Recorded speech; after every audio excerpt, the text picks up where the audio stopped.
Assalamualaikum warahmatullahi wabarakatuh. Selamat pagi dan salam sejahtera untuk kita semuanya. Marilah kita panjatkan puji dan syukur kepada Tuhan Yang Maha Esa karena kita bisa melaksanakan tempo letter sekolah pada hari ini dalam keadaan sehat walafiat tanpa kurang suatu apapun. Yang saya hormati Ibu pengawas kita, Ibu Rutin Tentara SPDMM, dan yang saya hormati Ibu Bapak Guru SMP 4 Muru. Pada pagi hari ini kita akan melaksanakan tempo letter sekolah pertama kali. Biasanya tempo letter sekolah itu difasilitasi oleh fasilitator dari yang sudah ditunjuk, biasanya itu Pak Saharudin. Namun di sini untuk tahun 2023 itu diserahkan ke sekolah. Adapun latar belakangnya ini sehingga tempo dilaksanakan di sekolah kemarin itu berdasarkan hasil dari penyegaran kepala sekolah angkatan 1, 2, dan 3 pada tanggal 25 Agustus 2023 bahwa untuk tahun ajaran 2023-2024 PMO atau Pokja Manajemen Operasional level sekolah akan difasilitasi oleh kepala sekolah. Kenapa oleh kepala sekolah? Agar sekolah bisa mandiri dan mampu berefleksi tentang sekolah serta mampu menganalisis dan memanajemen apa yang perlu diperbaiki atau sangat prioritas diperbaiki selama 6 bulan ke depan. Kenapa selama 6 bulan ke depan? Agar bisa dilihat progresnya untuk fasilitator dan oleh Kemendikbud. Karena hasilnya ini nanti akan dikirim lewat SIM PKB dari kepala sekolah.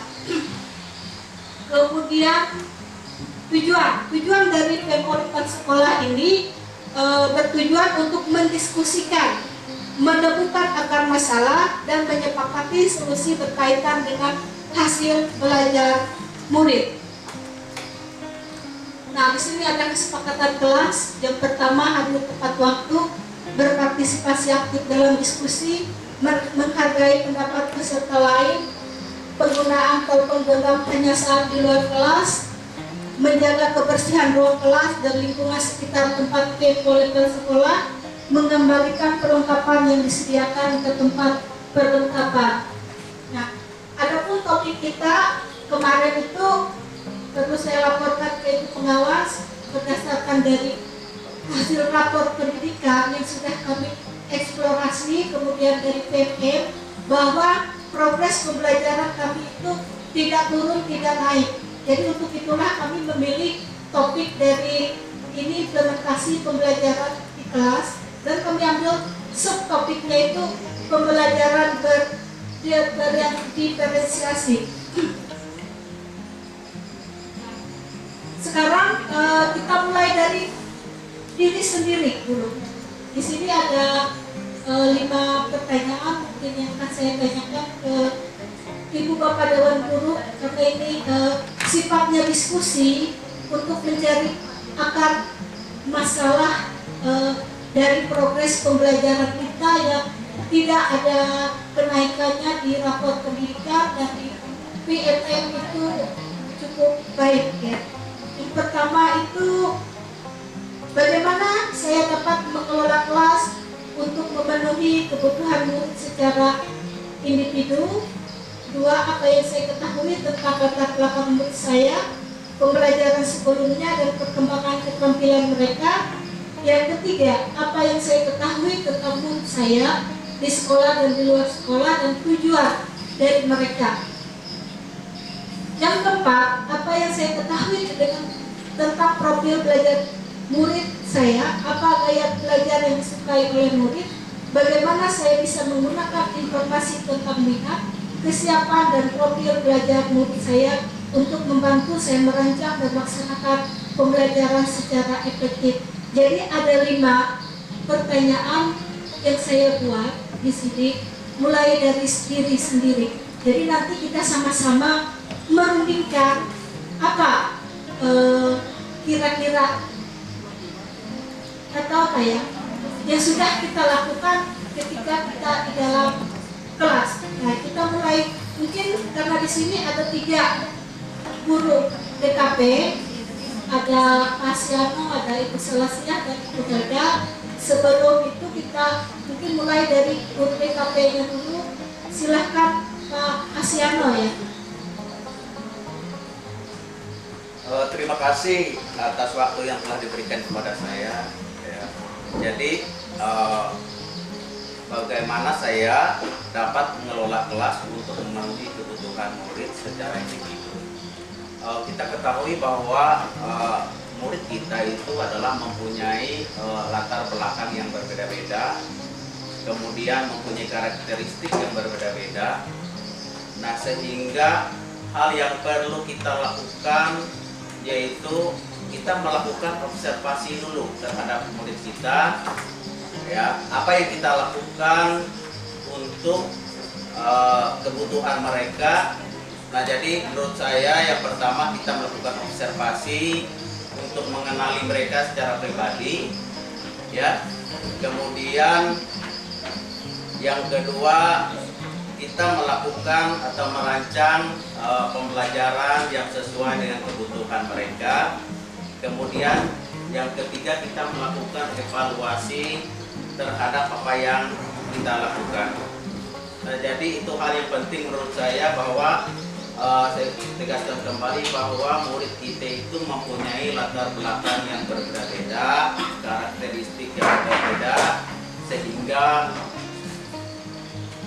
apa yang kita harus lakukan yaitu kita harus mengetahui atau mengamati keadaan siswa kita terlebih dahulu, kemudian bagaimana cara kita untuk merancang pembelajarannya, dan yang ketiga bagaimana kita mengevaluasi pembelajaran yang kita lakukan. Mungkin itu yang dapat saya sampaikan. Terima kasih. Oke, Ibu Selasiah. Mungkin jawabannya kurang lebih sama Pak Asi. Yang nomor 1 ya? Ya Bu. Terserah Ibu mau yang mana? Enggak, kita apakah masih diskusikan untuk yang nomor 1 Iya. apakah selanjutnya? Masih nomor 1. Oh ya, yang itu mengaku itu. Ya. Ya, yang ada beberapa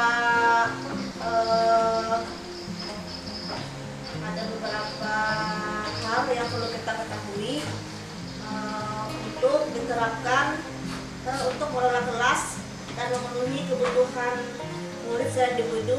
Apa yang perlu kita lakukan tadi sama seperti Pak Asi. Nah, hal yang dapat diterapkan yang pertama itu setiap individu itu ada unik dan berbeda-beda. Setiap individu tidak sama, dia punya karakteristik yang berbeda-beda. Nah, itu yang pertama, kita harus mengamati dulu setiap siswa atau setiap murid. Terus yang kedua, kita mengetahui latar belakangnya. Nah, latar belakang siswa itu tidak sama, berbeda-beda. Nah, setelah kita mengetahui dari awal latar belakang dan karakteristik yang berbeda tadi, baru kita beralih kepada metode pembelajaran yang akan kita sampaikan kepada siswa. Nah, karena tadi kita berbicara pembelajaran yang berdiferensiasi. Nah, mungkin itu tambahannya Bu. Sebelum kita lanjutkan ke nomor 2 ya. Terima kasih Bu Selasiah. Mungkin Ibu Helda. Ya, terima kasih Bu atas kesempatan yang diberikan. Mungkin ikut menambahkan juga karena karakteristik siswa itu kan berbeda-beda, jadi kita harus mengetahui latar belakangnya dulu apa. Nah, hal yang harus kita lakukan sebagai guru, kita harus mengelola kelas sebelum kita mengenali latar belakang siswa. Kita bawa siswa itu untuk ngobrol, misalnya di setiap siswa tentang keluarga, kemudian tentang ibu atau dan lain sebagainya. Nah, dari obrolan tersebut, kita sebagai guru kita bisa memberi masukan, Bu. Bisa memberi masukan, bisa memberi solusi dari melihat situasi dan kondisi siswa kita masing-masing. Nah, maka dari itu kita sebagai guru juga harus melakukan introspeksi. Introspeksi, apakah kita sebagai guru itu sudah melakukan tugas kita dengan baik?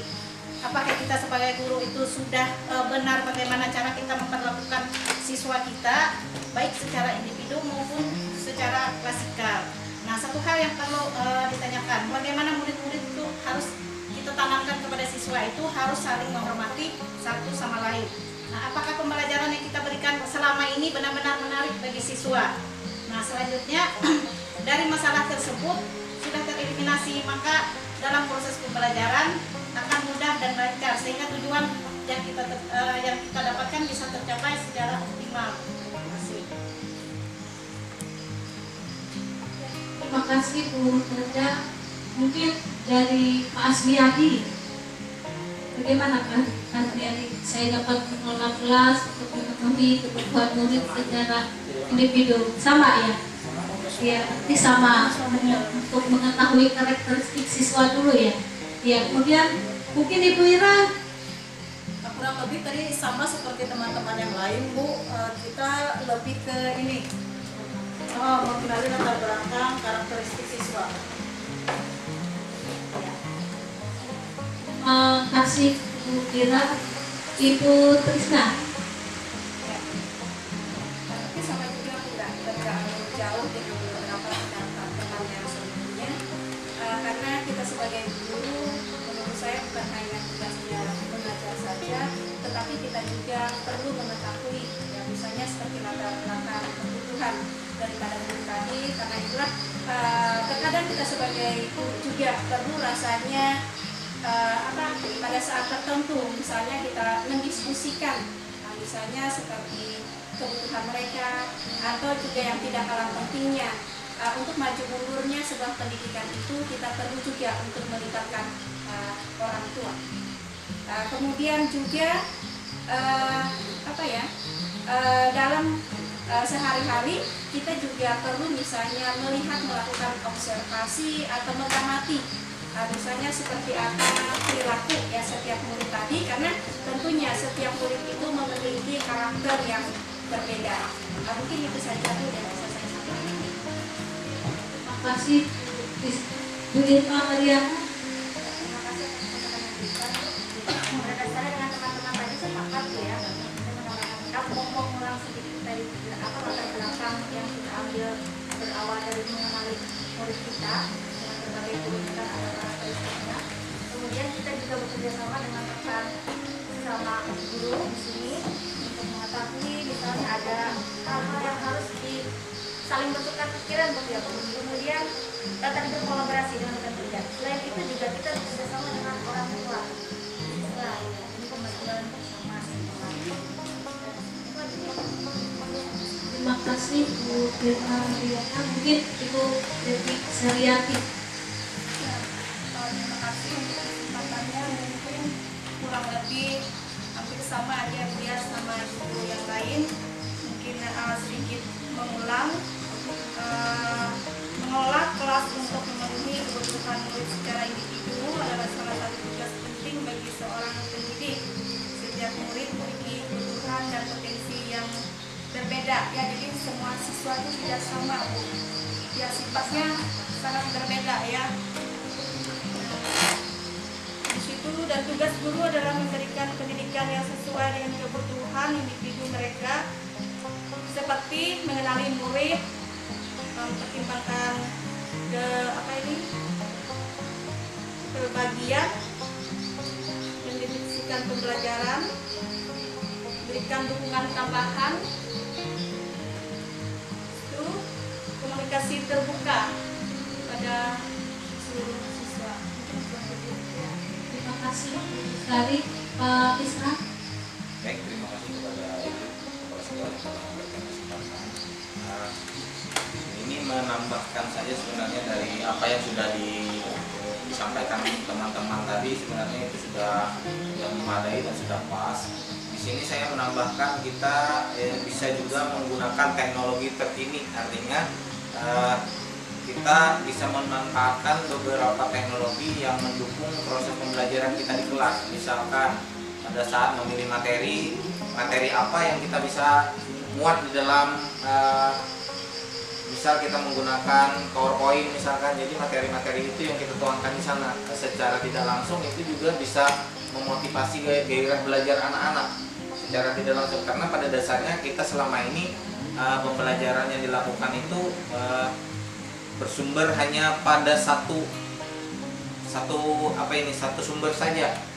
Artinya kita memperkaya dengan cara itu tadi ya, menggali beberapa teknologi yang kita pakai, misalkan tadi menggunakan media pembelajaran dari tanpa kita buat. Artinya media-media pembelajaran yang kita buat semenarik mungkin lah istilahnya, itu nanti membuat anak-anak bisa termotivasi lah, sehingga pembelajaran yang kita lakukan di kelas itu menjadi sebuah yang diharapkan mereka di kelas. Artinya mereka menanti kita di kelas itu. Karena selama ini kan pada dasarnya kita belajar itu hanya terpaku pada buku teks pelajaran saja. Nah, variasi yang kita lakukan seperti itu akan bisa menimbulkan motivasi belajar siswa. Ini itu tambahan. Terima kasih. Terima kasih Pak Ustaz. Karita. Terima kasih. Yang tidak apa yang sudah disampaikan oleh juga saya anggap sudah jelas semua ya. Sekian, terima kasih. Iya Pak. Kemudian kita memasuki mulai dari diri sendiri yang kedua.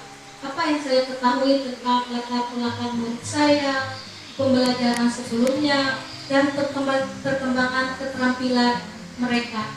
Itu kira-kira apa? Ketika kita masuk ke dalam kelas, pasti kita akan ingin tahu latar belakang siswa kita itu seperti apa sih, ya kan? Mungkin Pak Asri bisa, Pak Asri tolong. Terima kasih Ibu atas kesempatan dengan saya. Ini menyangkut masalah latar belakang tadi. Nah, kita ketahui bahwa siswa tadi mempunyai latar belakang yang berbeda-beda.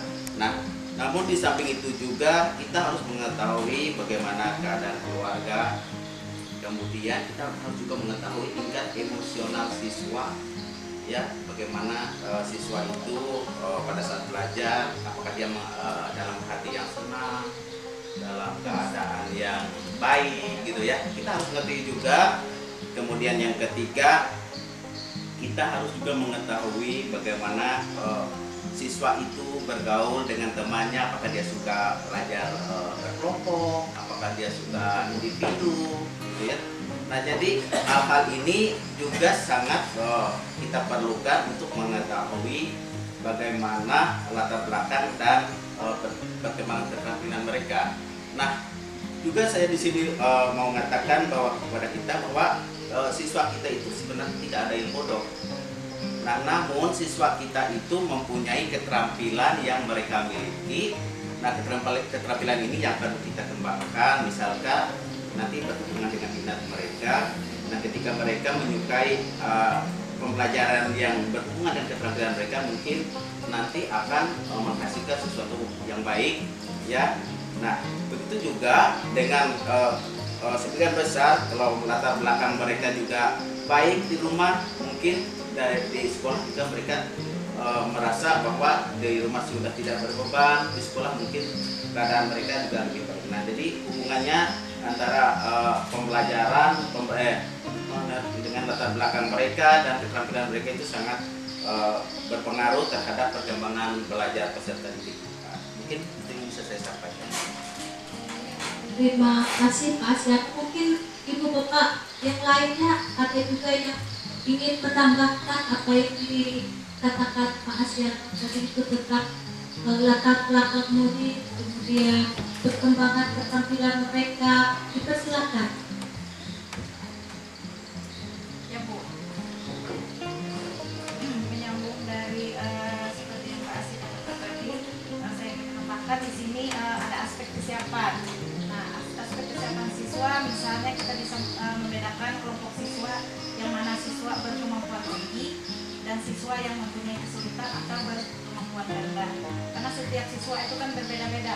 Ada yang cepat ya menangkap pelajaran, ada juga yang lambat. Kemudian yang kedua adalah kebutuhan siswa berdasarkan minat. Nah, di sini kita lakukan untuk membuat pengelompokan kepada siswa yang berminat. Misalnya ada yang olahraga, nah terus ada yang menyukai seni. Dari seni itu juga ada yang menyukai seni lukis, maupun ada yang suka menyanyi. Kemudian sains dan lain sebagainya. Nah, kemudian yang ketiga adalah pengelompokan siswa berdasarkan profil pelajar Pancasila dengan gaya belajar. Nah, gaya belajar ini dapat kita bedakan menjadi beberapa kelompok siswa dengan gaya belajar visual, auditori, dan kinestetik. Nah, kalau pengelompokan siswa dengan gaya belajar, kemarin Pak Asi sudah melakukannya, Pak Asi sudah melakukan tesnya. Mungkin itu aja, Bu. Terima kasih. Terima kasih Bu Helga. Mungkin ada lagi yang mau menambahkan pengalaman ketika di dalam kelas untuk mengetahui tentang latar belakang murid, kemudian pembelajaran mereka. Saya persilakan, kita lihat menambahkan lagi. Siap. Mungkin menambahkan sedikit, sebaiknya juga kita mengadakan umpan balik terhadap siswa. Artinya kita membuat semacam format umpan balik yang bisa dituliskan siswa. Jadi siswa bisa menuangkan hal-hal apa saja nanti yang dia perlukan atau dia inginkan dari proses pembelajaran yang sudah kita lakukan. Misalkan di sana juga kita buat penilaian terhadap gurunya juga, misalkan kekurangannya di mana, mereka bisa memberikan masukan. Saya maunya seperti ini Pak nanti. Jadi kan itu merupakan tambahan pengetahuan juga buat kita. Setidaknya kan kita mengetahui isi hati mereka. Artinya dengan adanya umpan balik tadi, kita bisa mengambil kesimpulan di sana siswa yang si A misalkan mau cara pembelajarannya misalkan seperti ini tadi. Nah, hal itu juga berdasarkan yang kita lakukan pada saat kita sebelum memulai pembelajaran itu kan kita melakukan asesmen awal. Jadi secara pengelompokan itu hendaknya kita membagikan secara adil dalam kategori. Misalkan ini si A ini cara pembelajarannya ini yang suka seperti ini misalkan, yang ya istilahnya tingkat pemahamannya lah istilahnya, yang levelnya level atas, level sedang, dan level rendah misalkan. Artinya itu dikolaborasikan Bu.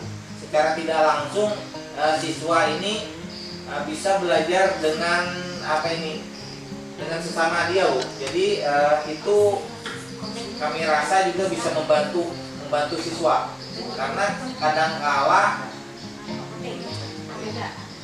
kadangkala kita sebagai guru ini mungkin kita menjelaskan kepada siswa tidak bisa ditangkap. Ada kalanya dia bisa belajar dengan rekan-rekannya sendiri, dengan bahasa mereka sendiri. Itu sudah saya lakukan di kelas pada saat pembelajaran matematika. Pada saat saya menjelaskan itu ada anak yang tidak mengerti. Nah, saya ambil satu orang anak yang memang benar-benar mengerti penjelasan saya sudah. Jadi saya suruh dia mengajarkan temannya di kelas itu. Artinya mengajarkan dengan cara berkelompok tadi. Dia menjelaskan kepada teman-temannya. Secara tidak langsung ketika saya melakukan latihan, saya melakukan proses penilaian, si anak yang asalnya mulanya itu tidak mengerti sama sekali, nilainya rendah, dia ada peningkatan Bu. Nah, artinya bahasa temannya itu mungkin lebih mengena di dia. Artinya seperti itu mungkin Bu tambahannya. Terima kasih. Terima kasih Pak Isra. Mungkin Bapak guru yang lain ada yang ingin menambahkan? Saya persilakan ya. Tadi yang latar belakang murid itu Bu, saya menambahkan karena punya pasien tadi. Nah, kita harus yang pertama Bu, kita harus mengetahui jenis kelamin siswa. Nah, terus karena siswa itu laki-laki sama perempuan itu berbeda karakteristik dan minatnya. Terus yang kedua itu kita harus mengetahui tempat kelahiran, tempat tinggal siswa, tingkat ekonomi siswa, dari keluarga mana siswa itu berasal. Nah, setiap anak itu unik dan memiliki kodrat masing-masing. Nah, yang pertama tadi yang kita ketahui adalah murid yang berasal dari keluarga kurang mampu. Misalkan kita ada akses di rumah, misalkan ada tugas, kita suruh, karena tadi kan kita sudah mengkategorikan siswa tidak mampu. Misalkan kita ada tugas di rumah, siswa tidak punya jaringan internet misalkan. Nah, kita kan kita kasih HP, misalkan tugas di HP, tapi siswa tersebut tidak mampu untuk membelikan wifi misalkan. Itu yang pertama, itu latar belakang siswa. Nah, terus yang kedua ada kadang-kadang dalam kelas siswa yang bisa berbahasa Indonesia, bisa menerima guru memberi pelajaran, dan ada juga siswa yang tidak bisa berbahasa Indonesia, sulit untuk menerima pembelajaran dari gurunya. Terus yang ketiga, ada juga murid yang bosan, misalkan karena setiap siswa itu berbeda-beda, berbeda-beda minat dan bakatnya. Kadang-kadang dia suka IPA, saya mengajar IPS. Nah, dia tidak memperhatikan apa yang dijelaskan di muka. Kenapa? Dia anggap, oh saya tidak suka. Nah, seperti itu. Terus yang keempat, nah murid yang hasilnya kerjanya kadang-kadang baik, tetapi di sisi lain dia punya emosional yang sangat tinggi. Nah, terus yang kelima, murid yang memiliki minat besar terhadap bidang-bidang tertentu. Mungkin itu Bu menambahkan dari yang Pak Asin tadi. Terima kasih Bu Sarasya. Selanjutnya mungkin ada lagi yang ingin menambahkan sebelum kita masuk ke soal yang mulai dari diri sendiri yang ketiga. Baik,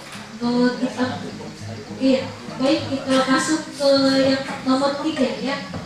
Apa yang saya ketahui tentang murid saya di sekolah dan di luar sekolah dan tujuan mereka. Nah, ini yang memang sering kadang-kala kita hanya mengetahui mereka di dalam sekolah ya, tetapi ketika keseharian mereka di luar, kadang itu kita hampir tidak mengetahui ya.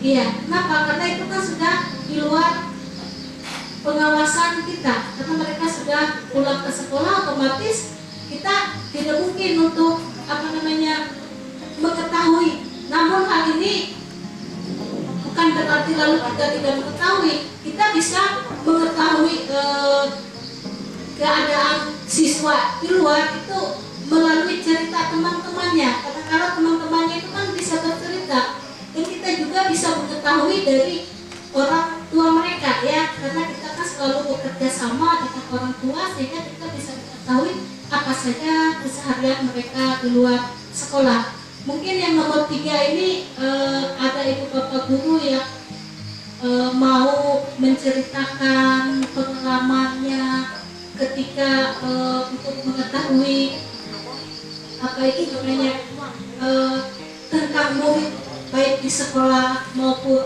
di luar sekolah. Saya persilahkan.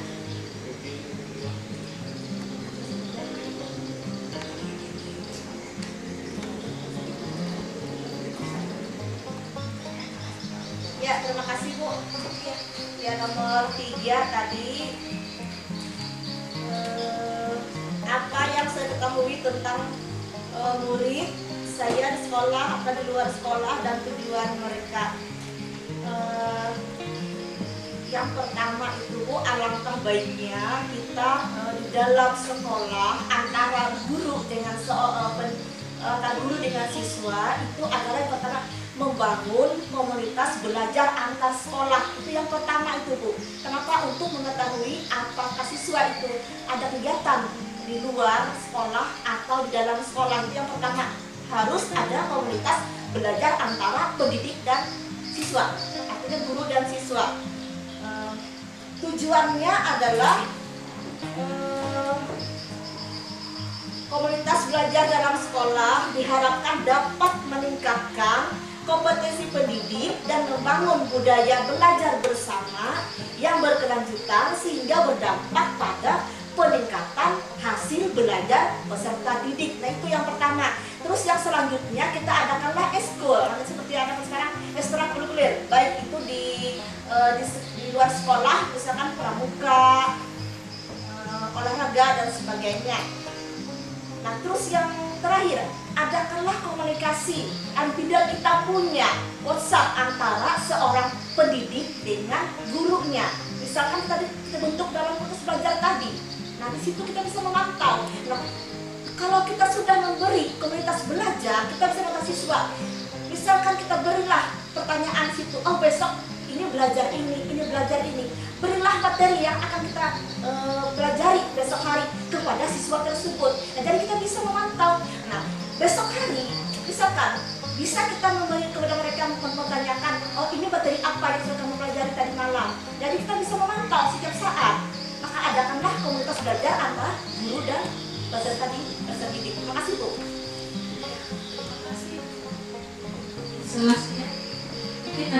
tambahan lagi dari Ibu Bapak Guru, saya persilakan. Ibu Irma, Mariana. Tidak ada betul tidak ada. Oke, saya tambahkan sedikit dari penyanyi Salesya tadi. Nah, tidak kalah penting juga Bapak Ibu bahwa komunikasi dengan orang tua juga penting, karena kita tahu bahwa siswa itu lebih banyak bergaul di lingkungan sekolah atau bergaul di lingkungan keluarga dibandingkan dengan yang ada di dalam di sekolah. Nah, jadi yang lebih mengetahui sebenarnya siswa atau murid kita itu adalah orang tua. Nah, jadi alangkah baiknya hubungan antara sekolah dengan orang tua juga perlu dilakukan atau ditingkatkan. Terima kasih Pak Asiano. Mungkin ada tambahan? Ya. Mungkin yang terakhir kita ingin mengetahui tujuan mereka dulu apa gitu. Artinya ajak murid Anda untuk menetapkan tujuan mereka sendiri. Artinya kita diskusikan dengan mereka. Mereka itu inginnya apa untuk yang mereka ingin capai di sekolah dan di luar sekolah itu tadi. Nah, artinya ketika mereka mau setelah mereka mengikuti misalkan tadi kata Bu Salesya mengikuti kegiatan ekstrakurikuler misalkan. Jadi tujuan yang ingin mereka capai itu apa nanti? Baik itu di sekolah maupun di luar sekolah. Misal saya Pak nanti kalau sudah selesai kegiatan ekstrakurikuler misalkan saya ikut pramuka, nanti kalau ada kegiatan misal lomba LT di kabupaten saya mau ikut Pak katanya. Nah, artinya itu merupakan suatu motivasi juga buat mereka. Mereka bisa menampilkan yang mereka lakukan selama ini. Artinya yang mereka lakukan itu mendapatkan reward. Artinya mereka juga oh iya saya mendapat semacam penghargaan lah seperti itu. Jadi apa yang mereka sudah lakukan itu dianggap tidak sia-sia lah itu. Mungkin itu Bu. Terima kasih. Terima kasih Pak Ustaz. Mungkin ada tambahan lagi dari Ibu Bapak Guru yang lainnya tentang bagaimana sih kita mengetahui tentang baik di sekolah maupun di luar sekolah dan apa sih tujuan mereka? Ya. Mungkin ada tambahan lagi.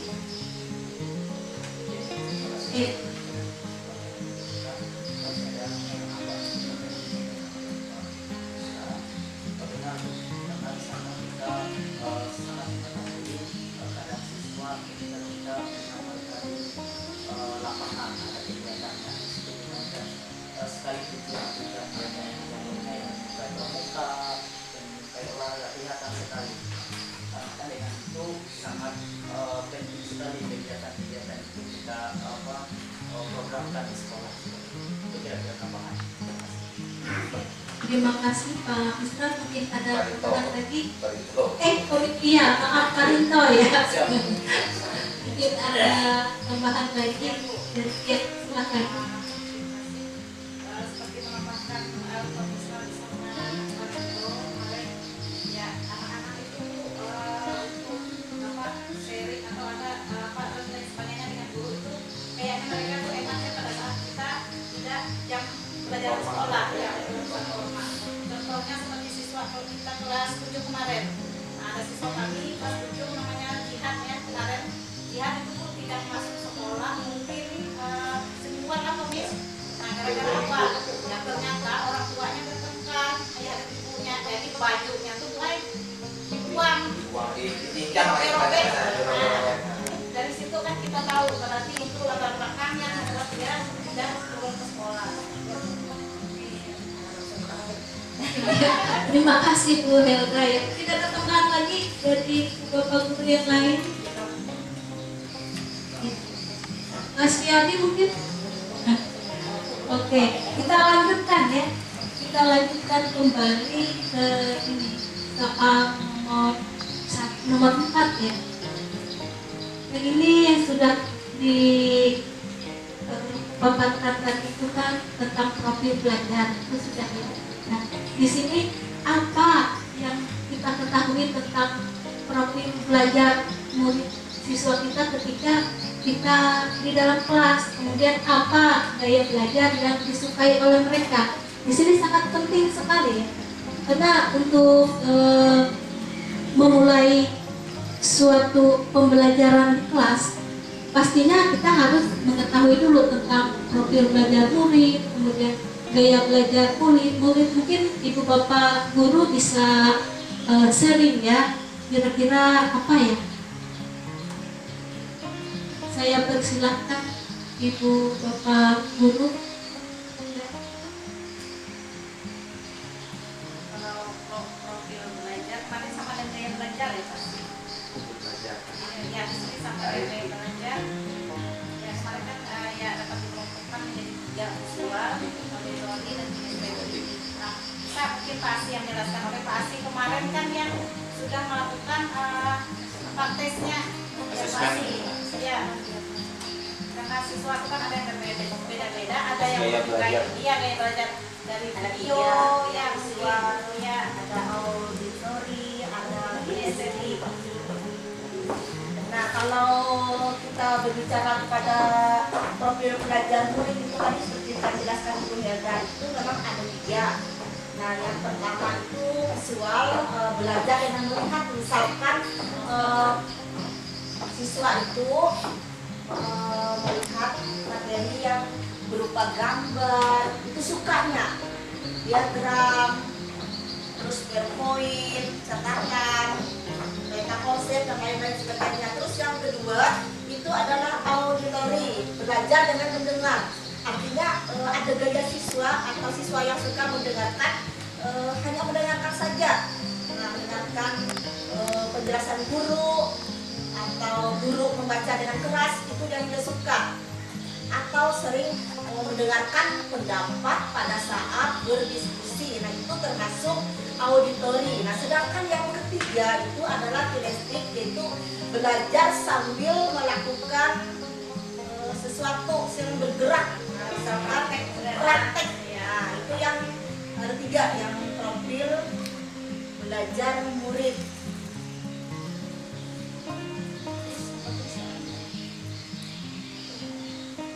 Itu yang disebut dengan profil belajar murid.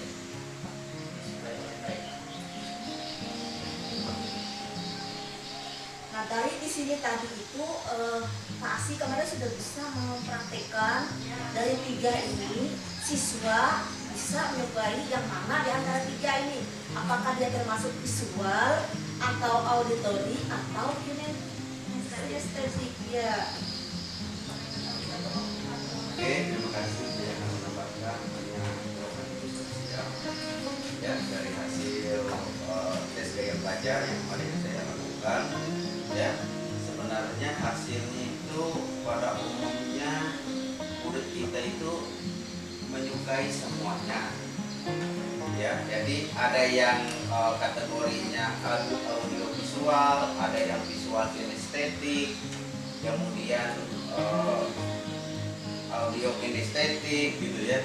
Nah, jadi pada intinya murid kita kemarin tidak ada yang menyukai misalkan cuma audio, nggak ada, atau punya apa yang menyukai kinestetik, itu nggak ada. Jadi kemarin pada umumnya kesimpulannya murid kita itu sebenarnya semua bisa menyukai pembelajaran yang kita lakukan, baik audio visual atau audio kinestetik atau visual kinestetik gitu ya. Jadi pada umumnya murid kita itu menyukai semuanya pembelajaran.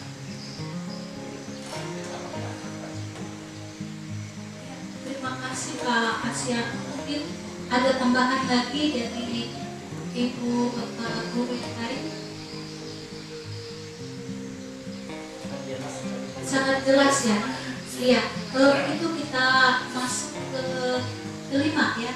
Di sini bagaimana saya bisa menggunakan informasi tentang minat, kesiapan dan profil belajar murid saya untuk membantu saya merancang dan melaksanakan pembelajaran secara efektif.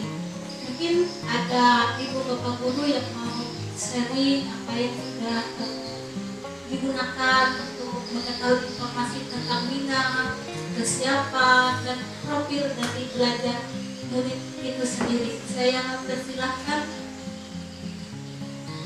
Ya Bu, terima kasih atas kesempatan yang diberikan. Nah, yang pertama yang perlu kita perhatikan itu adalah Bu, setiap kita kita mengajar, kita harus menciptakan situasi pembelajaran yang menarik, menarik perhatian murid. Misalkan seperti ini, kita apakah sebelum kita mulai pembelajaran kita homework dulu atau menciptakan kejutan dan sebagainya supaya siswa itu berminat atau menarik dari materi yang kita ajarkan.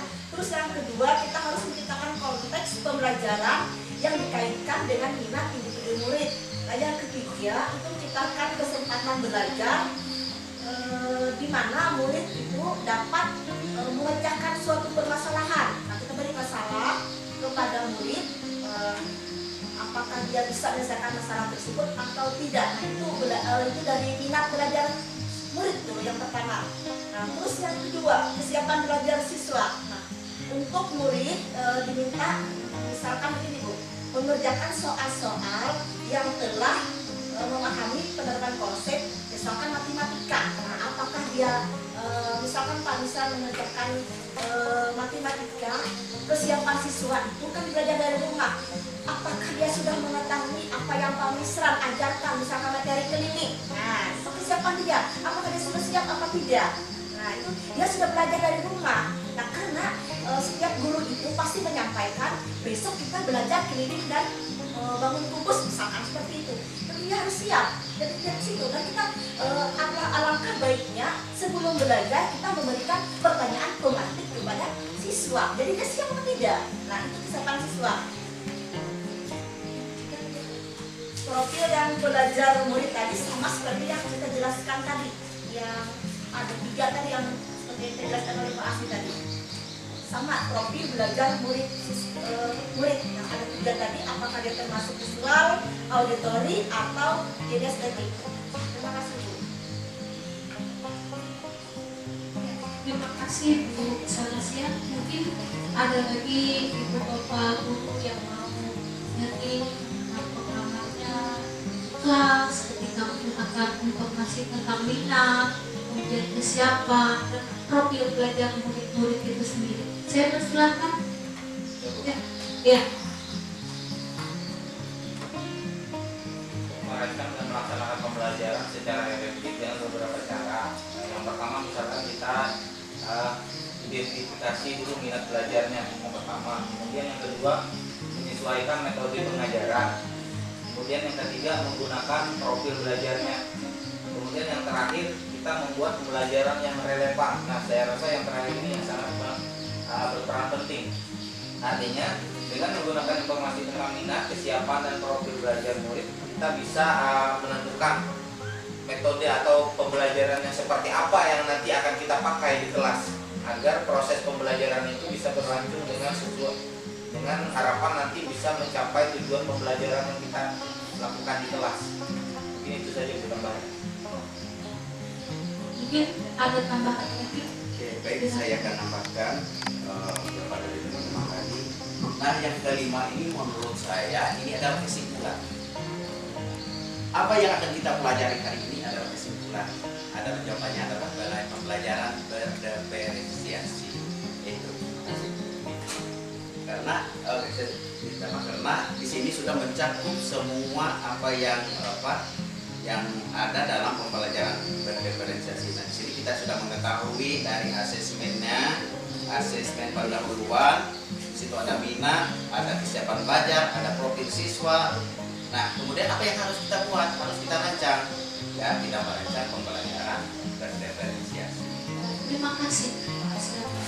Seperti yang dikatakan Pak Asliano itu akhir dari diskusi kita ini adalah tentang pembelajaran dari berdiferensiasi.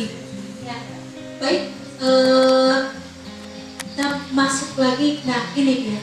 Menurut Omrinsa 201/45, pembelajaran berdiferensiasi adalah usaha untuk menyesuaikan proses pembelajaran di kelas untuk memenuhi kebutuhan belajar individu setiap murid. Kemudian, pembelajaran berdiferensiasi adalah serangkaian keputusan masuk akal common sense yang dibuat oleh guru yang berorientasi kepada kebutuhan murid. Keputusan-keputusan yang dibuat tersebut adalah yang terkait dengan ini ya. Yang pertama, kurikulum yang memiliki tujuan pembelajaran yang didefinisikan secara jelas. Jadi bukan hanya guru yang perlu jelas dengan tujuan pembelajaran, namun juga muridnya. Kemudian bagaimana guru menanggapi atau merespon kebutuhan belajar muridnya, bagaimana guru akan menyesuaikan rencana pembelajaran untuk memenuhi kebutuhan belajar murid tersebut. Misalnya, apakah perlu menggunakan sumber yang berbeda, cara yang berbeda, dan penugasan serta penilaian yang berbeda. Kemudian, bagaimana menciptakan lingkungan belajar yang mengundang murid untuk belajar dan bekerja keras untuk mencapai tujuan belajar yang tinggi. Kemudian juga memastikan setiap murid di kelas tahu bahwa akan selalu ada dukungan untuk mereka di sepanjang prosesnya. Kemudian manajemen kelas yang efektif, bagaimana guru menciptakan prosedur, rutinitas, metode yang memungkinkan adanya fleksibilitas, namun juga struktur yang jelas, sehingga walaupun kegiatan yang berbeda, kelas tetap dapat berjalan secara efektif. Yang terakhir itu penilaian berkelanjutan. Bagaimana guru tersebut menggunakan informasi yang didapatkan dari proses penilaian formatif yang telah dilakukan untuk dapat menentukan murid mana yang masih ketinggalan atau sebaliknya murid mana yang lebih dulu mencapai tujuan belajar yang ditetapkan. Nah, jadi di sini seperti yang sudah di sharing Ibu Bapak Guru tadi ketika saya mendengarkan cerita satu persatu dari Ibu Bapak Dewan Guru, betul seperti itulah yang dinamakan dengan pembelajaran berdiferensiasi. Nah, kadangkala kita ketika di dalam kelas itu kan banyak siswa ya di dalam kelas itu biasanya ya. Nah, kadang-kala pasti kita akan memperhatikan satu persatu siswa kita. Kita akan memperhatikan si A ini bagaimana karakteristik setiap anak di kelas itu. Kemudian kita pasti akan mengetahui apa sih kekuatan murid ini. Kemudian bagaimana gaya belajar setiap siswa itu. Kemudian kelebihan keterampilan yang mereka miliki, pasti semua kita akan mengetahui itu. Nah, dari sinilah kita bisa akan melakukan pemetaan. Ya, pemetaan di dalam kelas itu tadi. Kadang-kala kita juga pasti ya akan melihat ada siswa yang ketika kita membuat kelompok, dia, Bu, saya nggak mau kelompok ini, saya mau kelompok itu. Kadang-kala pasti ada ya seperti itu. Kemudian ada juga yang ketika diminta melakukan sesuatu, pasti siswa itu akan menolak, ya kan? Nah, itu bagaimana itu pengalaman Ibu Bapak Guru ketika menghadapi hal seperti itu ketika di dalam kelas? Bisa Ibu Bapak Guru sharing sehingga kita sama-sama mengetahui apa sih solusi yang bisa digunakan sehingga siswa ini mau.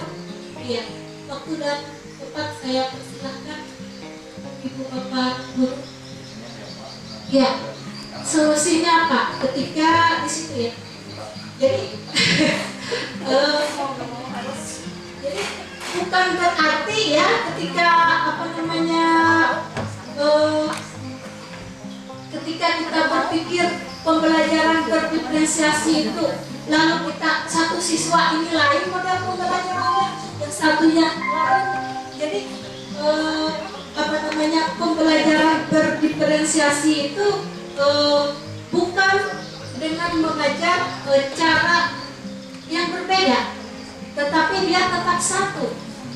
Makanya dikatakan dengan pemetaan tadi itu. Mungkin Ibu Bapak Guru ada yang mau sharing apa ya, sehingga siswa tersebut mau ya.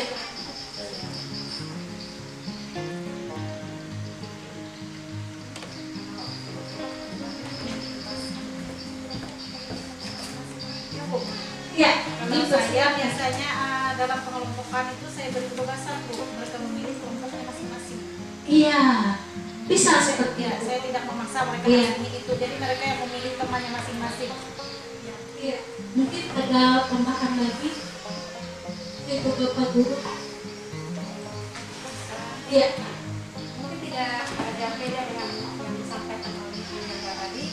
Misalnya terkadang ketika kita misalnya kasih kebebasan ke anak, tidak jarang misalnya dalam kelompok itu menumpuk. Jadi satu sisi lagi kita memperhatikan, sekalipun misalnya kita tetap memberikan kebebasan, tetapi yang tidak kalah pentingnya kita tetap mengkoordinirnya, supaya nantinya jangan pada satu kelompok itu semuanya yang bisa, sementara kelompok yang lain kumpul tidak bisa. Jadi disitulah kita lagi yang berperannya, untuk misalnya kita kasih pengertian kepada mereka supaya nantinya dalam kelompok itu tidak mengalami kendala atau istilahnya buntu. Jadi setidaknya kalau saya secara pribadi Bu ya, misalnya dalam kelompok itu setidaknya ada satu yang bisa dalam kelompok itu kemudian dipilih lagi dari kelompok yang sudah mereka buat tadi, kita pilih lagi, kita melihat kembali apakah kelompok yang mereka buat tadi bisa enggak. Kalau misalnya seperti tadi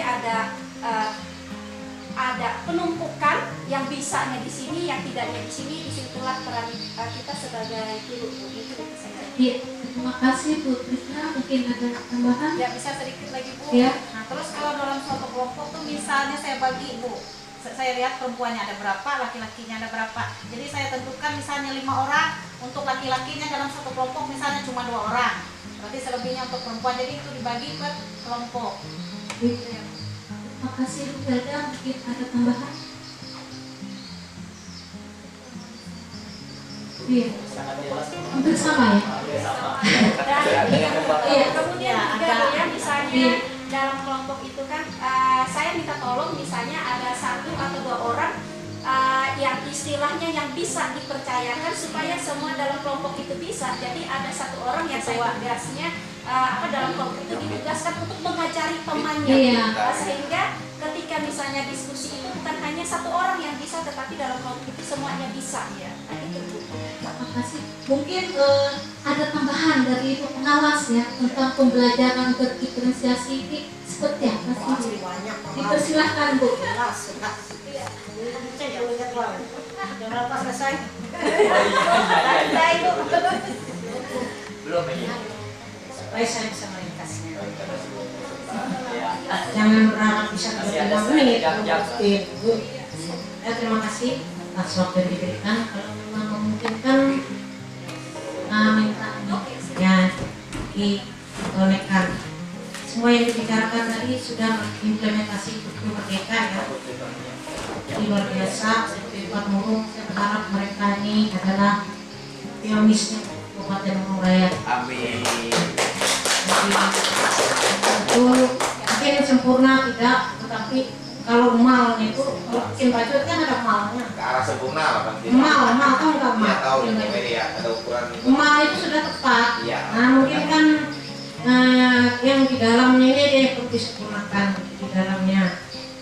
Karena topik kita hari ini adalah pembelajaran berdiferensiasi.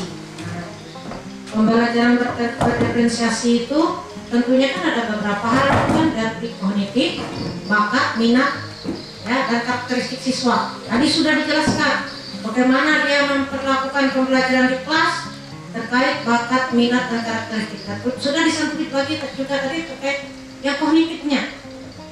Misalnya Pak Islam siapa katanya tadi? Kognitif. Nah ini yang mau saya tekankan yang kognitif ya hari ini ya, karena berkaitan dengan penguasaan prasyarat maupun penguasaan materi yang akan disampaikan. Ya, jadi di sini nanti akan terlihat muncul namanya KKTP. Jadi ada 3 hal yang muncul, ya. Yang muncul itu ada 3 hal. Ya. Saya diagnosisnya yang ke ini ya, yang ke kognitif ya. Yang lain sudah pas semua, ada 100% pas. Ya, diagnosis. Nah itu, lalu dari diagnosis itu akan muncul yang perlu kita perhatikan nanti itu kan KKTP-nya, ya. KTP, dari KTP itu muncul RTL-nya. RTL inilah yang mempengaruhi diferensiasi juga muncul di dalam. Nah, kita lihat punya orang aja nih langsung. Enak ada BBM itu ya. Nah, saya nggak bisa membuka ini itu, saya membuka yang sudah saya download. Jadi yang paling utama Bapak Ibu terus pegang, karena pada intinya pembelajaran berdiferensiasi itu Bapak Ibu diagnosisnya itu, asesmen diagnosis itu, ya sudah tepat tadi, sudah tepat. Ya itu kan karena diferensiasi baik itu dari konten, proses dan produk, ya. Dari karena dia diagnosisnya dari bakat, minat, karakteristik kognitif. Ya, ini kita lihat yang kognitifnya ya. Nah ini jadi jangan lupa Bapak Ibu minimal usahakan memiliki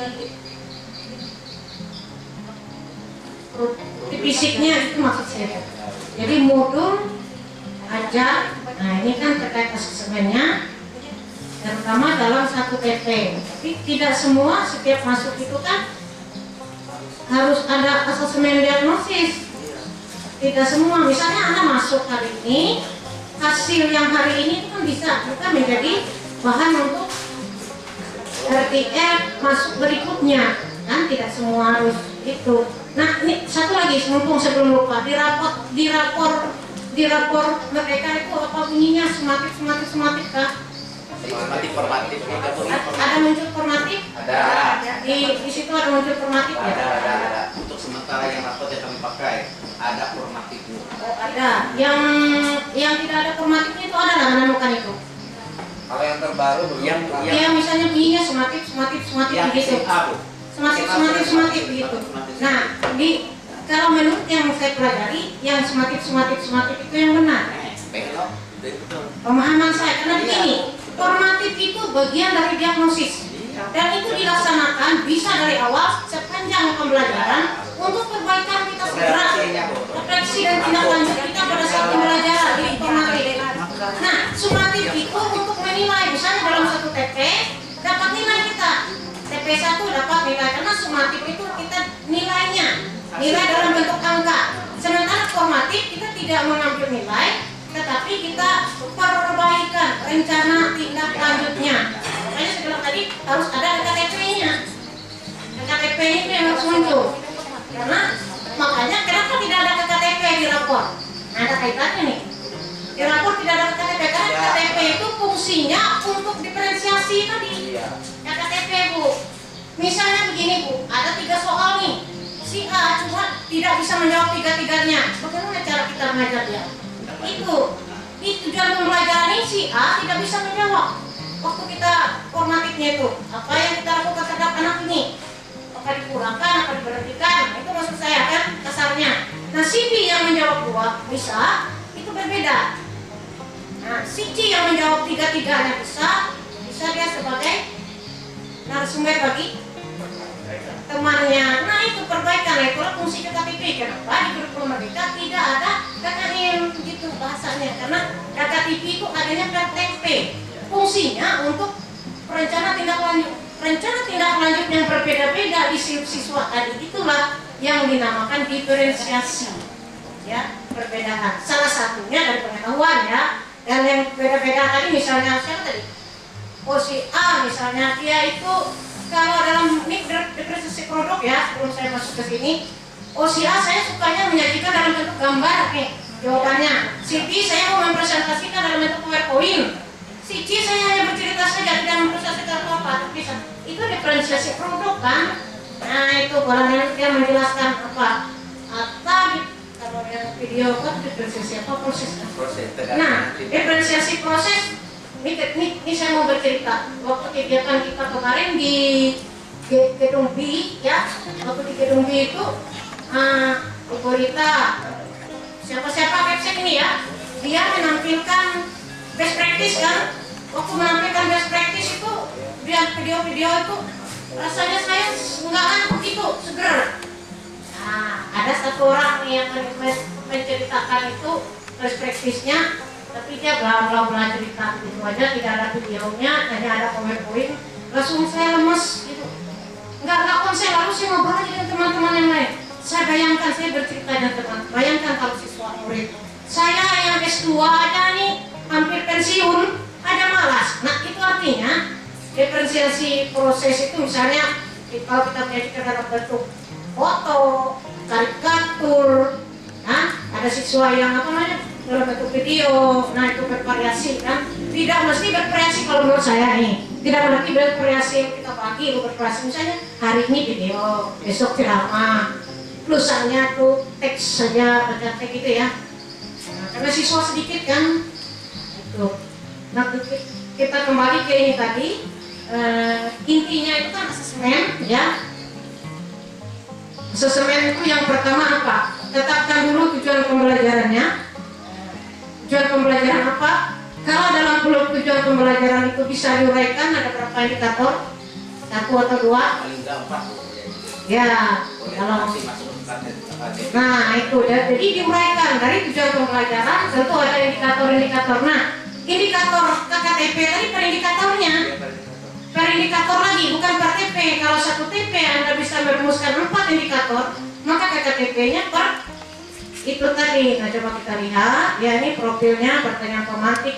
Nah kemampuan yang diukur yang mana? Kemampuan persyarat atau materi ini Pak? Yang kita ukur pada saat asesmen ini. Misalnya 3 jam, anu 1 kali pertemuan boleh aja menurut saya itu asesmen ya kan? Misalnya 35 menit nih pertemuan pertama, berapa jam? 45 menit. Itu khusus asesmen formatifnya, diagnosisnya tidak masalah karena asesmen itu sudah merupakan sebuah proses pembelajaran di sana, sudah belajar, bukan berarti asesmennya sebelum saya masuk ke asesmen nggak, makanya asesmen formatif itu dikatakan bisa sebelum tahun ajaran Pak, bisa sebelum tahun ajaran, bisa sebelum kita mengajar, tetapi sepanjang proses pembelajaran itu formatif. Nah itu, oke kita masuk. Oh maaf Bu, nah kemarin yang SMP 1 itu salah Bu. Soalnya ini formatif itu siapa? Sementara belajar dulu. Iya, udah kemarin tuh rasanya mau membahas, rasanya gak enak Bu. Memang ini kemampuan saya tuh sejujurnya bukan apa, karena saya kan belajar nyanyi itu juga di PMM ini. Belajar nyanyi itu gitu nah. Jadi saya harus mencari rohnya kemana itu, rohnya kemana. Harus saya temukan kata kuncinya itu supaya nggak apa namanya. Nah ini kemampuan persyarat tadi ya. Nah ini coba perhatikan yang di tes itu kemampuan persyarat. Tesnya itu selama proses pembelajaran 36 menit misalnya. Ada berapa pengetahuan itu membedakan fakta dan opini sebelum dia masuk materi ini tadi. Yang TP ini, TP-nya kan menulis teks dokumentasi. Tapi sebelum itu dia memiliki pengetahuan prasyarat. Nah, murid membedakan fakta dan opini. Murid membedakan kalimat utama dan penjelas. Nah itu. Nanti jangan pakai observasi. Boleh aja sih wawancara atau observasi ini enggak. Kalau yang masalah pengetahuan, minat, bakat, apa tadi? Masalah di rumah itu kan karakteristik siswa itu pakai observasi. Kita bisa nanya ini. Tidak mesti harus pakai aplikasi juga ya. Tidak mesti misalnya, Heniko mengantuk nawa misalnya gitu kan, nanya ke muridnya, Heniko mengantuk. Bakawi membatu misalnya. Nah itu kan sudah kita pemberlakuan kita akan berbeda terhadap anak. Ya. Nah tapi kalau ini sebagian besar memang ini kan melalui tes ya. Nah coba kita lihat. Nah kegiatan pembelajarannya.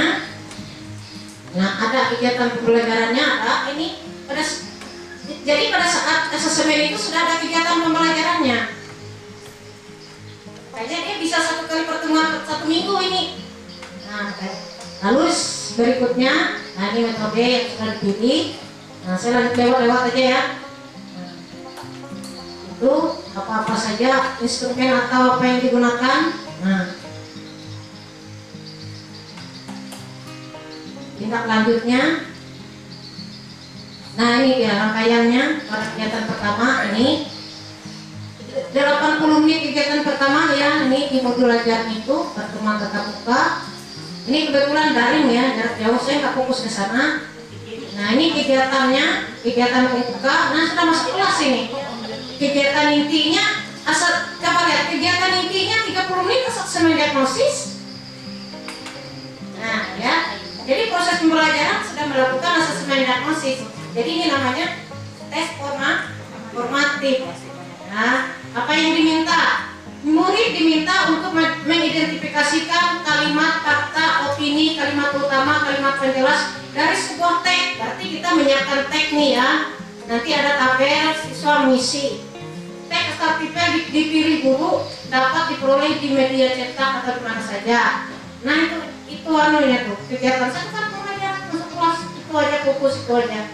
Ya, murid diminta membaca untuk dan mengelompokkan mana yang merupakan kalimat kata, mana dan seterusnya ya, lewatkan saja. Nah, lalu berikutnya kegiatan penutup selesai, dia baru tes saja di pertemuan pertama. Nah, baru gurunya mengelola, ada nggak ya? Nah, ini lembar kerja aktivitasnya, kalimat kata yang mana, kalimat opini kan ini yang lembar kerja disiapkan. Jadi murid menulis di situ nama misalnya.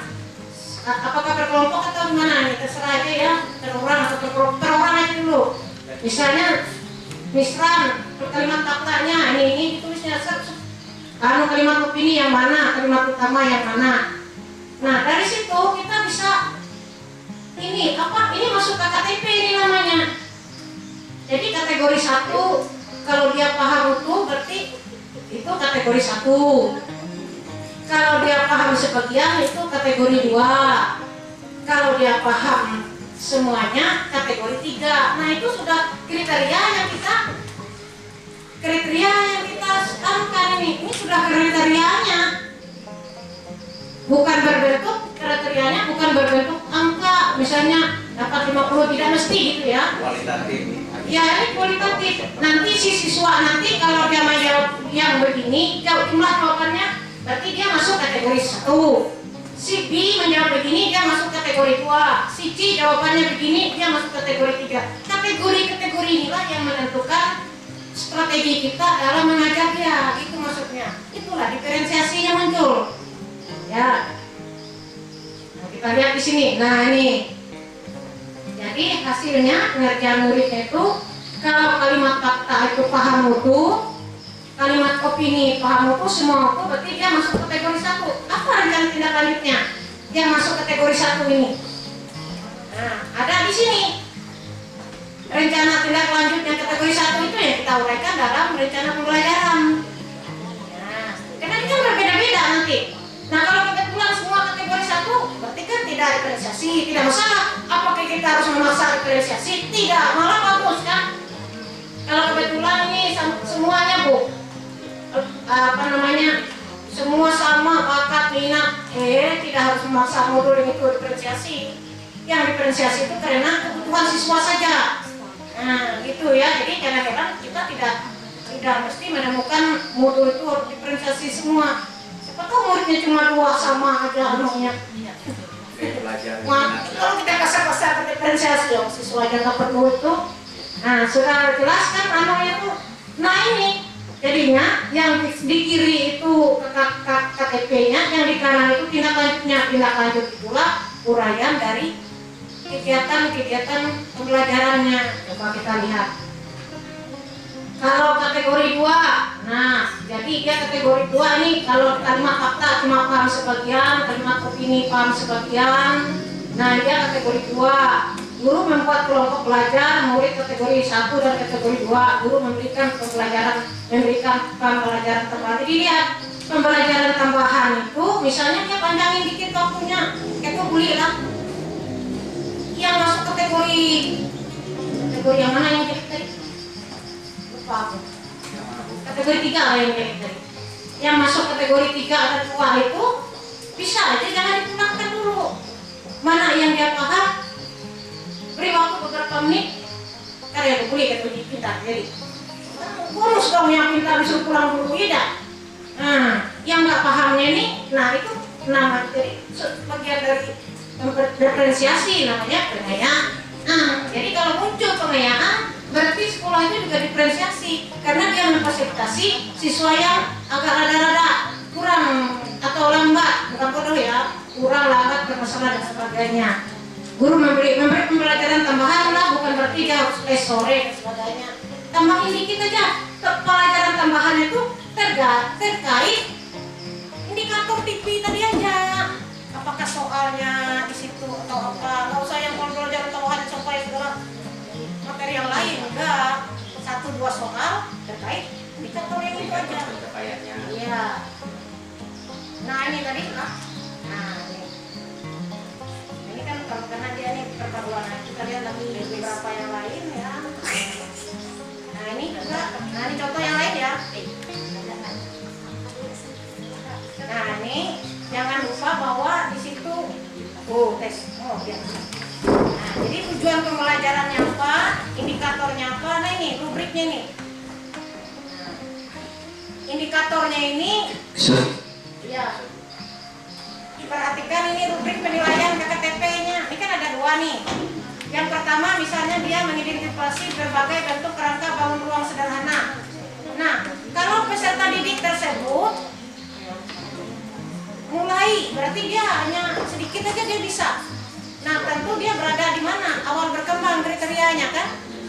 Nah, kalau peserta didik itu mampu mengidentifikasi dengan tepat, berarti peserta didik itu mulai berkembang, ini KKTP-nya. Kalau peserta didik itu mampu mendeteksi kerangka bangun ruang sederhana dengan tepat, nah berarti berkembang. Kalau dia bisa mengidentifikasi lebih dari yang mereka ketahui, nah lebih dari yang diketahui itu dia mampu, berarti mahir. Nah awal mulai berkembang dan mahir inilah pemberlakuannya. Gimana strategi pemberlakuannya supaya terfasilitasi di indikator ini? Nah gitu.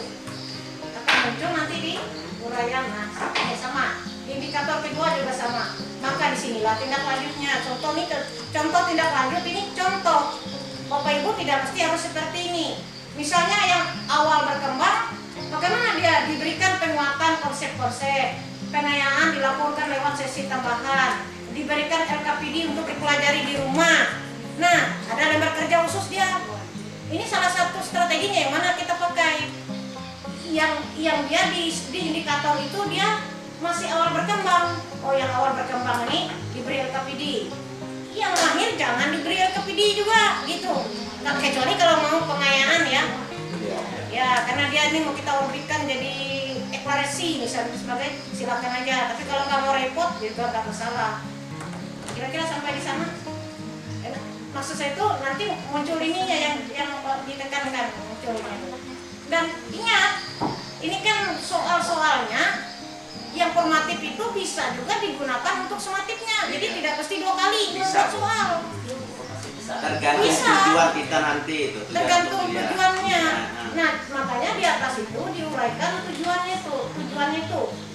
Nah, tujuan jika pembelajaran. sering kita ke sumatif, dia langsung formatif. Ini fungsinya, fungsi asesmennya dilihat. Iya, fungsi asesmen ya. Digunakan untuk formatif dan sumatif. Sumatif, Soal ya. yang sama. Kan malah elok. Soal yang itu di awal-awal proses pembelajaran ternyata dia si A tidak paham, si B setengah paham, si C sangat paham. Begitu dia ikut pembelajaran semua paham, elok nggak menjawabnya? Nah itu sebenarnya tidak harus ganti soal. Dengan catatan kalau menurut saya soalnya jangan, kalau yang ini kalau itu digunakan untuk sumatif, jangan soal itu yang pengetahuan prasyarat ya. Iya. Soalnya yang pengetahuan yang akan kita hadapi ini. Nah itu. Jadi langkah-langkah pembelajarannya itu di RPP itu sudah langkah-langkah, bisa pertemuan pertama. Jadi langkah-langkahnya itu ya kegiatan formatif tadi.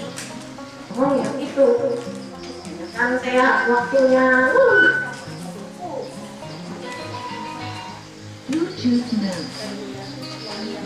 Saya tekankan formatif tematik, gaya belajar ya, juga Tapi Bu, untuk kalau saya KTP-nya cari yang mudah ya Bu. Kalau dengan verbal nilai aja, pemisahan gimana? Saya kalau boleh. Kalau saya itu kan kalau untuk KTP itu kan ada 3 kan. Iya. Boleh. Yang sebenarnya yang ada Kriteria. ya ada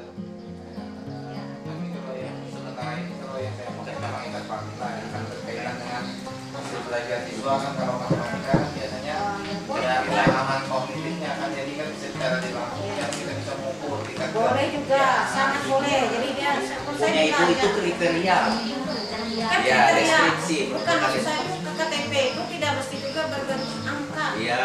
Jadi dia ada bisa berbentuk ada deskripsi. memang ada beberapa Ada tiga, Iya. Bu, ada tiga. Model KTP. Ya, Jadi tapi itu yang sering kelas saya interval nilai. Tapi ya, jadi kalau dia membuat pakai nilai boleh, tapi kalau misalnya aku nggak bisa pakai nilai, siswa yang ini dia bisa menjawab misalnya tadi kan nah ini yang bisa sebagian aja bisa dijawab. dan interval nilai. Tapi saya rasa paham sudah ya. Paham, Bu. Nah, Iya. ya. Tidak. Penekanannya di sana ya. Oh nanti gitu aja. Ya. Jadi mohon itu tugasnya itu Kepsek nanti membuat Paham. apa namanya supervisi monitoringnya itu. Kemarin tuh pada saat saya sedikit masukan, kemarin pada saya melakukan apa ini aksi nyata untuk KKP, kemarin saya melihat itu pada saat menyimak video pembelajaran yang saya berikan itu ada kalanya kan pada saat siswa pada suatu mapel dia tidak mencapai tujuan pembelajaran tertentu, misalkan itu dia tetap berhak naik kelas, tapi dengan catatan tujuan pembelajaran itu tetap dilanjutkan di kelas selanjutnya. Nah, Dengan catatan ini tadi, guru yang berada di kelas sebelumnya dengan guru yang selanjutnya itu tetap melakukan koordinasi. Jadi bagaimana nanti penanganan kepada siswa yang belum mencapai tujuan pembelajaran tersebut. Kalau punya lebih dari satu. Ini tidak apa-apa itu. itu juga Pasien yang sama, Bu, nggak apa-apa. ya, Karena satu pasien pasien yang harus sama. kita jelaskan ke sekolah lain Iya. karena di pembebasan karena di situ titik kebingungan orang itu. Iya. Kata-kata tidak naik kelas itu kata apa itu kenapa? Nah, tapi sebenarnya ada pemberlakuan khusus tetap dia berada di situ. Kalau XD, Nah itu hasilnya yang ada harus juga. kita lakukan. Karena pada dasarnya kalau siswa tidak naik kelas itu artinya tidak merupakan solusi yang tepat pada dasarnya, karena siswa yang tidak naik kelas itu artinya semakin membuat siswa itu terbebani pada dasarnya, misalkan dari segi materi lah istilahnya, berapa lagi dana yang dikeluarkan untuk membeli buku dan sebagainya pada saat materi pembelajaran, misalkan dia buku sudah habis pada saat, tetapi dia bertahan lagi 1 tahun, kan bertambah lagi biayanya. Pada dasarnya yang tidak naik kelas itu, mohon maaf, itu biasanya ekonomi menengah ke bawah. Nah, artinya itu termasuk pembebanan lagi kepada orang tuanya. Nah, makanya itu mereka berbicara kemarin, tidak menaikkan siswa itu bukan solusi yang bagus kata mereka. Nah, itu. Nanti kan kita akan terutama ini kalau saat kita mengimbas ke sekolah lain karena mereka nggak paham. Tapi walaupun berkata-kata tidak naik kelas, pemberlakuan ini tadi yang paling Iya, utama. iya. Itu. Itu kan tidak mesti semua TP dia Iya, ini yang tidak kuasai. kuasai. Iya. TP tertentu Iya. ataupun di indikator TP tertentu. Iya, kalau dalam indikator pun, ya, Nah, kita bisa indikator indikator 3, 2, 1.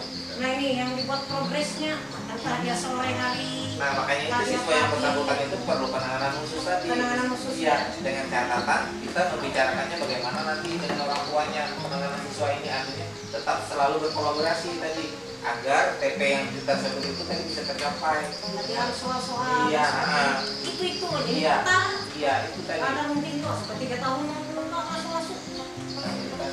Karena itu kan makanya dikatakan pasiennya sampai 3 tahun. Dari kelas 1 mulai dari 1 Juli sampai 30 tahun 3 tahun berikutnya waktu rentasnya. Tahun depan ternyata TP itu masih tidak dikuasai, tetap aja naik. Iya. Tahun berikutnya tetap kita fokuskan. Nah itu yang Yang kesulitannya fase yang berbeda, Bu. Kalau fase yang sama. SMP ini aman. Aman SMP. Coba saya. Coba boleh fase ya. SMA 2 fase, SD 3 fase. SMP cuma 1 fase. Berarti dia harus marketnya kalau buat fase kelas SMA kelas fase 1-nya kelas 1 Kelas 10. kelas 10 yang kelas SMA atau kelas 10 aja. Kelas 10 langsung. Berarti CP itu memang harus selesai di situ. Iya. Harus bisa Nggak boleh kelas enggak. 10 dan Kecuali 11 12 dia Iya. yang boleh. Nah, kemudian ini Bu, pada saat selesai kita melakukan proses pembelajaran tadi kan ada nah cuma yang membedakan hanya di deskripsi Bu. Di deskripsi siswa itu tadi. Iya, Nah, iya. dia ini berhak naik kelas, tetapi nanti persyaratnya di belakang dia akan ini saya membacakan Iya, iya. pengalaman itu akan menunjukkan sudah mampu menyusun teks misalkan, tapi dia ada satu TP yang tidak tercapai, itu akan dilanjutkan ke fase ke kelas berikutnya, penanganannya, tindak lanjutnya tetap ada. Nah, di fase berikutnya gitu. Artinya meskipun fase sama, tetap di kelas selanjutnya dia tetap akan melakukan apa tadi penanganan khusus lagi. Nah, makanya tadi pada saat kita membuat, nah itu sebenarnya KKTP ini tujuannya tadi buat deskripsi sebenarnya, deskripsi di rapot itu tadi, yang hasilnya itu tadi. Nah ini kan pendekatan deskripsi kriteria tadi. Nah pada dasarnya kita membuat KKTP itu akhirnya nanti itu akan yang menjadi deskripsi rapot kita tadi. Setelah saya menyimak video yang sebelum kita belajar kan sudah muncul. iya, nah itu deskripsi itu makanya kadang ternyata sebelum kemarin kan memang kami dengan Ibu Sari kebetulan kemarin membantu juga pada saat membuat rapot itu yang bermasalah misalnya deskripsinya itu agak bingung kemarin. Oh ternyata setelah saya pelajari di KKTP itu sebenarnya kita mengambil deskripsinya. Ya. Kan dari satu tujuan pembelajaran itu kan ada indikator-indikator. Tapi di rapot itu kan harus potong di rapot itu masuknya tuh per indikator atau per TP? TP.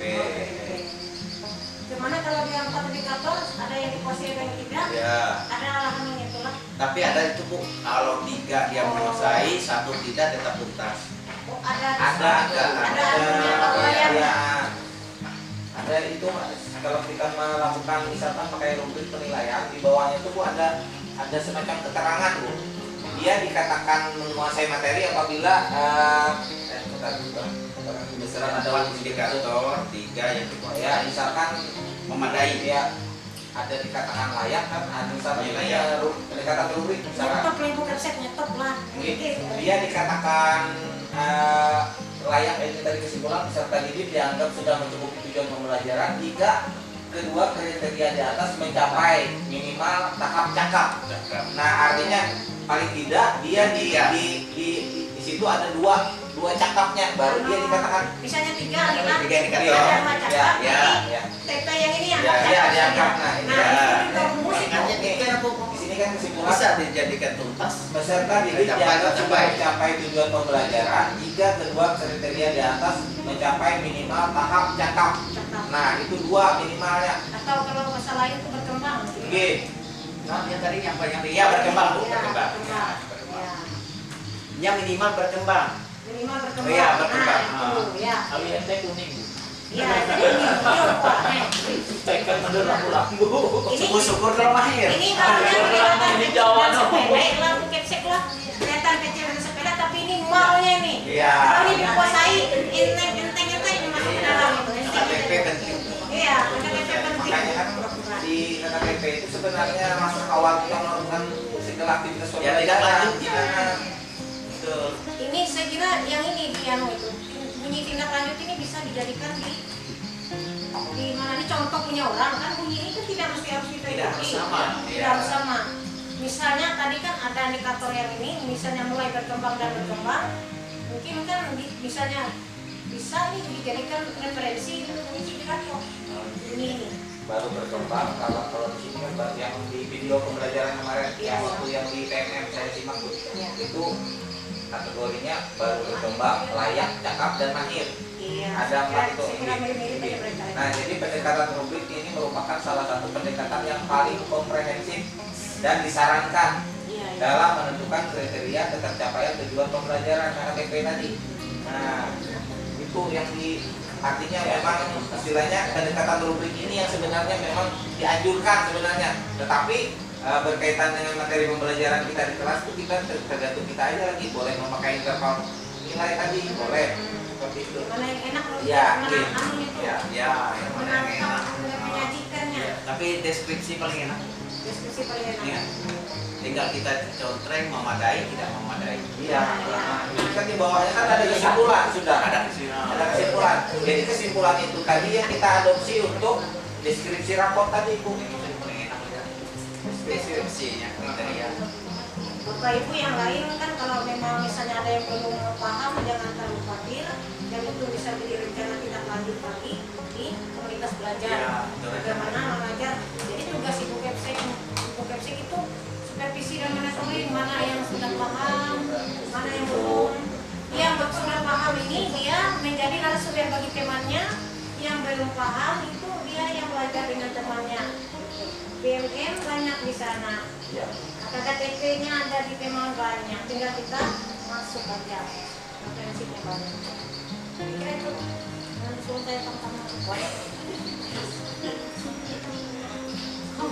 Oke, lain lagi. Ya, bukan bisa bikin. Cara perspektif menitnya bukan ya? Belanja itu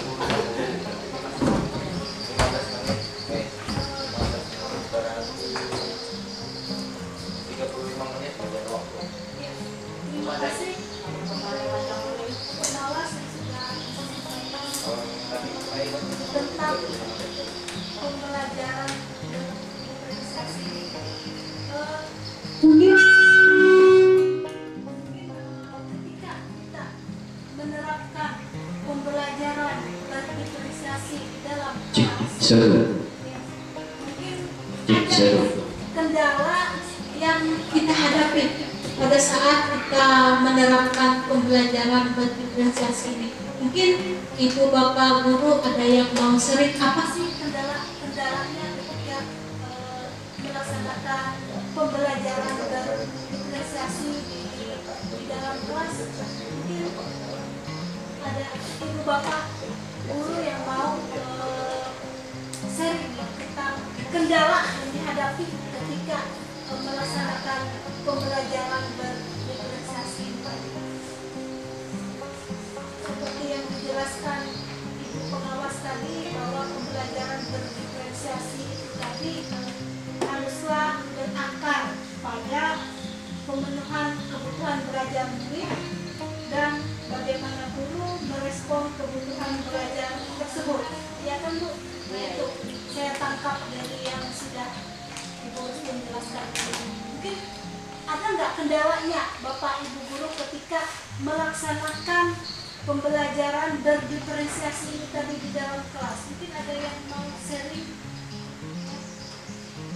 Karena sering saya perhatikan di dalam ibu bapak guru waktu melaksanakan pembelajaran itu sudah saya lihat mereka sudah rata-rata ke arah pembelajaran berdiferensiasi seperti Bu Irma Mariana ketika praktek apa itu Bu Irma, pembelajaran bahasa Inggris ketika speakingnya ya, iya bisa nggak Ibu Irma men-share, ya berbagi ke teman-teman sehingga teman-teman guru yang lain nanti bisa bagaimana ini sehingga mereka bisa apa ya kendala itu bisa mereka atasi nanti.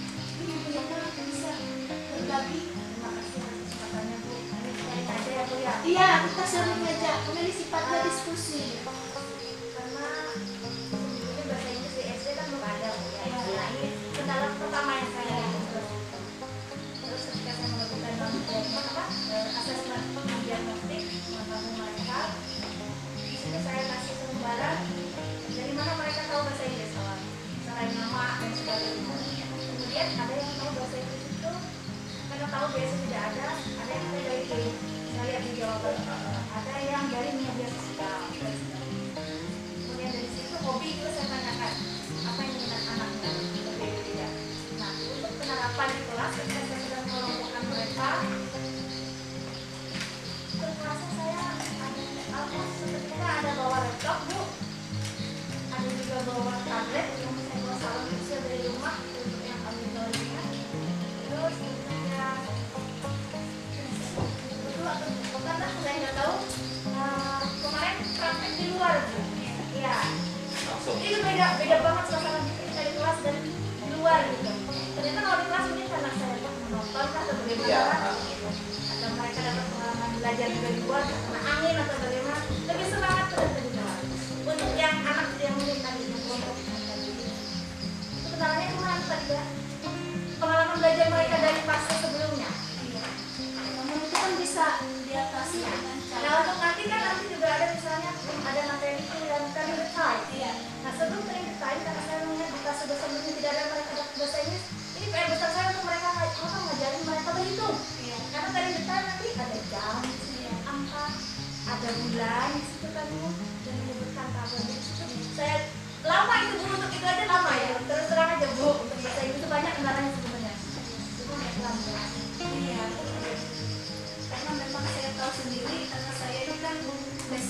bahasa Inggris. Memang awalnya ketika siswa itu masuk kelas 7 itu yang kendalanya itu tadi mereka masih belum terlalu mahir berbahasa Inggris ya.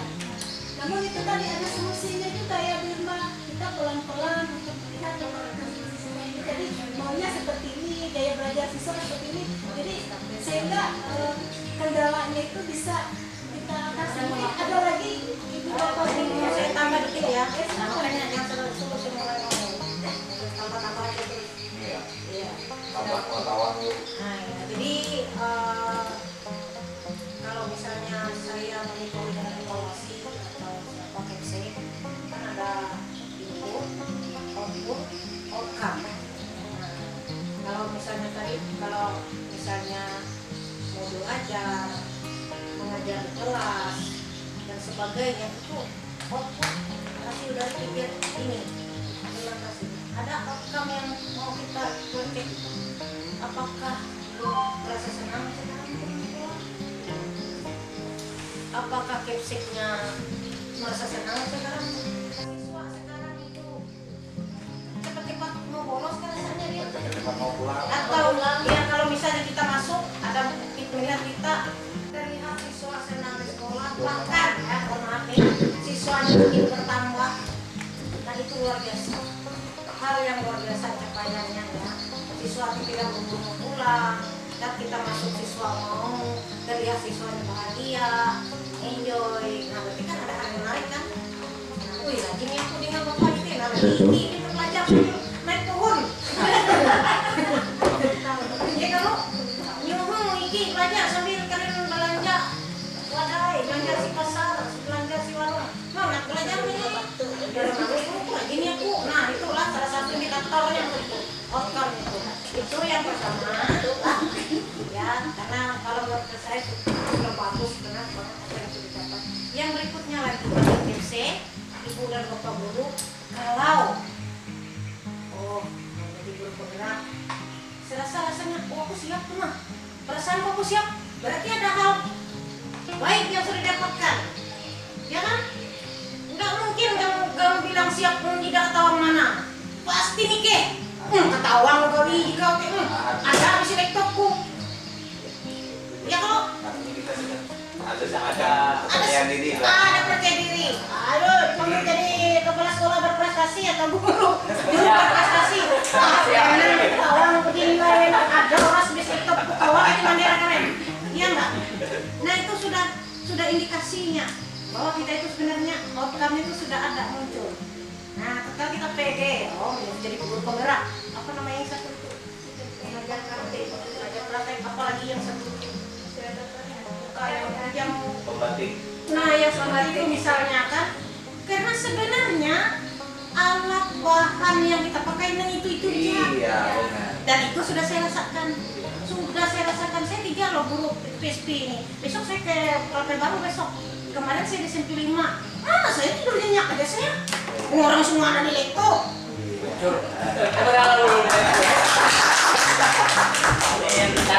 Ini jam 12 saya mendampingi mereka yang penyembasan SMP 1 di dinas.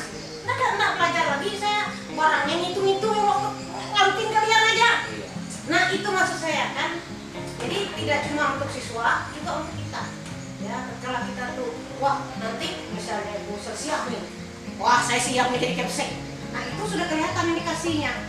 Nah tatkala misalnya ibu ini sudah naik tadi misalnya, itu bisa. Kan aja. Lalu yang di bawah ini tenang bu, saya siap mengganti ibu. Nah itu juga indikasi. Nah itu yang terakhir lah, ini kan sedikit sombong bagian ini lah. Seperti saya pengawas, salah saya dikasih duit banyak, itu mudah saya menghabiskannya. Jujur. Nah itu maksudnya, artinya maksud saya itu dia akan berimbang dengan finansial, kerja diri, finansial, karir dan sebagainya untuk gurunya. Wah, terima kasih. Jadi Tunggu, bertanya sedikit.